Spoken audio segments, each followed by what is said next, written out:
대통령이 뒷걸음 친 거거든요. 어떻게 보면 후퇴한 거거든요. 그렇게 또 인식이 될 수밖에 없는데 빈대 잡으려고 초과상관 태웠으려고 했는데 결과적으로는 통편집도 됐고 강경파들 요구를 대부분 들어줬어요. 심지어는 뭐 지금도 친명인지는 모르는데 김영진 의원이 중요 사건이 묻힐 우려가 있다. 이렇게 이야기를 했는데도 불구하고 대통령이 이거를 다 받아들인 배경 아까도 뭐 비슷하게 여쭤보긴 했는데 정전 의원께서 보시기에는 대통령이 한 발 물러선 게 뭐 뭔가 정말 깊은 뜻이 있는 겁니까? 아니면 밀린 겁니까? 이재명 대통령은 네. 결과적으로 보면은 그 독특한 성정이 있다고 저는 그분 잘 모르지만 제가 이제 그동안에 그 나타나는 여러 가지 행동 패턴을 보면은 지금은 밀리는 것처럼 보이지만 절대 밀릴 스타일의 정치인은 아닌 것 같다라는 생각이 들고요. 차곡차곡 카운트를 하겠죠. 제 몇 점, 얘 몇 점 이런 식으로. 그러면서 아마 이번에 이 검찰 개혁과 관련해 가지고 아까도 말씀이 있었던 것 같은데 지금 이러한 양태를 보이는 것은 본인의 사법 리스크와도 무관치 않다라는 생각은 해요. 생각은 하는데 아무튼 자기 임기 동안에 그래도 검찰 개혁을 했다라는 기록 내지는 그 레코드를 남기고 싶다라는 것, 특히 중간 지방선거를 앞두고 예. 그렇기 때문에 이것에 대해서 그 당정청의 합의에 의해서 이렇게 했다라고 보고요. 본인은 제가 볼 때 양보했다고 생각하지 않을 수도 있어요. 솔직히 지금 우리는 이 특사경 때문에 흥분하지만 그 정치인들 중에 특사경 때문에 흥분할 사람이 누가 있겠어요. 그러니까는 이재명 대통령은 오히려 본인이 그리고 정말 이상한 게 지금 나온 이런 뭐 수사 개시라든지 이게 더 심각한데도 불구하고 그 강경파 원리주의자라고 하는 사람들이 계속해서 주장했던 게 검찰총장하고 검사직 쓴 게 아니었습니까? 근데 그거는 이재명 대통령이 양보 안 했잖아요. 그러니까 자기가 이겼다라고 생각을 하고 그렇기 때문에 오히려 정청래 대표가 김어준 방송에 나가서 이재명 대통령이 이렇게 개혁적이라 45조를 통째로 드러냈다라고 더 강조하는 측면이 있는 게 아닌가. 그렇기 때문에 이거를 지금 판단하면 안 되고요.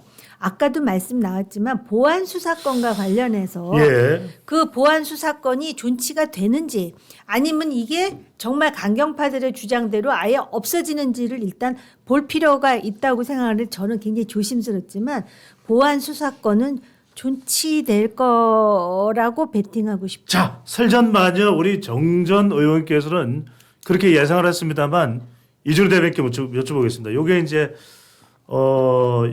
정말 중요한 문제인데 보안 수사권은 유보가 됐어요. 그러다 보니까 이거는 강경파가 못 밀어붙였는데 이재명 대통령이 이겨내는데 평론가 중에서 장성철 소장이 있습니다. 이 장성철 소장의 설명은 이게 오히려 정청래의 승부수다. 8월 전당대회를 앞두고 강성지지층이나 권리당원이 원하는 보안 수사권을 남겨둠으로써 폐지를 주장하는 정청래 쪽으로 표가 기울 것이고 결국은 연임을 위한 전략으로 이걸 유보시켜 준 거다. 이런 해석을 합니다. 어떻게 보세요? 일리가 있죠. 네, 지금 이제 정청래 당 대표가 이재명 대통령한테 이번에 한판 승부에서 이번에 이겼다라고 저는 그렇게 평가를 합니다. 김어준 방송도 거기에 참전해서 핵심적인 역할을 했고요.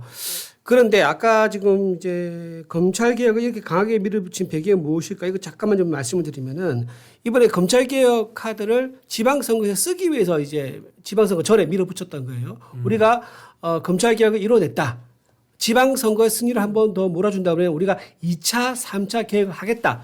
거기에 딱 좋은 그런 이제 도구가 된 거죠. 1차는 이제 한번 보여줄 수 있으니까 그 목적인데 좀 더 구체적으로 들어가면 이건 뭐냐면 경기도지사와 밀접한 관계가 있다고 봐요. 경기도지사에 누구 나오죠? 추미애, 그렇죠. 추미애 법사위원장이 딱 떠오르지 않습니까? 지금 정청래 당대표는 추미애만큼은 뺏기고 싶지 않은 거예요. 경기도만큼 뺏고 싶지 않은 거예요. 좀 더 정확하게 말하면. 왜냐하면 나머지 다 뺏겼어요. 서울도, 강원도도, 부산도, 인천도 전부 다 지금 이재명 대통령이 원하는 데 공천 다 갔습니다. 근데 전당대회 치르고 나중에 전당대회 이겼다 하더라도 나중에 그 본인 대선 치르려고 그러면요. 전국 광역단체장에 본인 진지를 만들어야 되는데 이렇게 완전히 0으로 제로로 갈 수는 없는 거거든요. 그러니까 경기도만큼 하나 남기두고 싶은 거예요. 지키고 싶은 거예요. 그러니까 추미애 위원장을 당선시키게 만들기 위해서는 추미애 위원장이 경선에서 이길 수 있는 환경을 만들어야 됩니다. 예. 그게 뭐냐? 바로 개딸인 거죠. 그러니까 개딸들에게 도파민을 주기 위해서 이렇게 강경파의 뜻을 그대로 수용한 그런 안건과 성과를 만들어냈다. 저는 그렇게 보는 것이 맞다고 생각합니다. 그러니까 뒤에 숨어 있는 목적은 추미애의 경기도지사 경선 이거라고 저는 보고요. 이재명 대통령이 아니 정청래가 그래서 강경파의 이제 입장을 100% 추미애 위원장을 통해서 관철시킨 거죠. 추미애한테 강경파들 전부 다 표 몰아줘라. 그러기 위해서입니다. 아니 근데 저는 조금 이제 과잉 해석도 있는 것 같아요. 예. 왜냐하면 장성철 소장을 잘 알고 있는 아니, 잘 알죠. 장잘알. 네. 잘 아는데 그 장 소장이 약간 과잉 해석을 한 것 같고 물론 이제 그렇게 나타날 수는 있어요. 저 2라운드가 결국 이제 전당대회의 권력 투쟁을 말하자면 의제로 바꿔가지고 2라운드가 열릴 거예요. 그렇게 이제 이 구도가 형성이 될 거고. 그러나 그걸 위해서 논의를 다음으로 미뤘다. 아니 원래 형사소송법 개정안은 안 올라왔어요 지금. 3월 국회에서 그걸 처리할 생각이 없었고 원래 그건 5월 국회에서 처리하자 해놓던 건데 5월은 또 이제 지방선거 직전이니까 아예 지방선거 끝나고 하자 이렇게 미뤄둔 거고 서로 휴전을 택한 거죠. 왜냐하면 이게 이제 내부의 균열의 수위가 너무 이게 일파만 바로 번지고 있으니까 보통은 대통령이 그 트위터 X 거기에 몇 차례 이제 글을 남겼잖아요. 그 정도면 정리가 돼야 돼요. 근데 정리가 안 되는 거예요. 왜 그러냐면 이게 그냥 국회의원들이나 정치인들만 있으면 정리가 될 거예요. 근데 지지층이 이제 그런 어떤 강경론에 힘을 싣고 오히려 이재명 대통령을 비판하고 비난하고 그러니까 대통령도 스트레스를 많이 받았을 거예요. 그 국무회의 그날 보셨죠? 그거 네. 통과됐어요?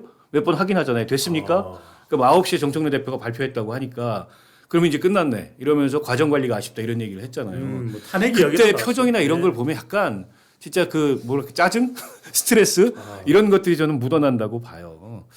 그리고 정청래 대표도 솔직히 말하면 좀 쫄았습니다. 왜냐하면 본인이 전당대회에서 당대표 될 때하고 지금하고 비교해 보면 대통령의 힘이 더 세졌어요. 지지율이 여전히 높고 그리고 이번 그 지방선거를 승리로 가져간다면 1등 공신은 대통령이고 그 다음 공신은 국민의힘이죠. 장동혁 예. 대표죠. 그러니까 사실은 정청래 대표는 자기 공으로 만들어서 그걸 발판으로 전당대회 가고 싶었는데 지금 상황이 그렇게 안 되는 거예요. 전부 지방선거 후보자들도 이재명 이름을 팔고 선거를 치르지 정청래 이름을 팔고 선거를 치르지는 않거든요. 근데 이제 몇 차례 그동안 심기 건드린 게 있었는데 이번은 결정타였죠. 그러면서 이제 왜 김어준 징계 안 하냐, 아니 김어준에 대해서 대응 안 하냐부터 시작해서 정청래 책임전도 한편에 만만치 않게 있어요. 그런데다가 이제 대통령의 그 심기, 아까 제가 얘기했듯이 그 짜증남, 예. 이걸 읽었겠지 못 읽었겠습니까? 아하. 그래서 저는 바짝 엎드렸다고 봐요. 보안 수사권을 요구했다. 바짝 엎드렸다고 보고 일단 밀어둔 거예요. 지금 당장 처리할 수 없는 예. 거. 중간에 본인이 이 뭐라 그러죠 그런 걸 양쪽에서 끼어가지고 샌드위치가 됐잖아요. 샌드위치. 당내 강경파하고 법무부나 대통령이 기류하고 예. 그러니까 본인으로서 빨리 여기를 벗어나야죠.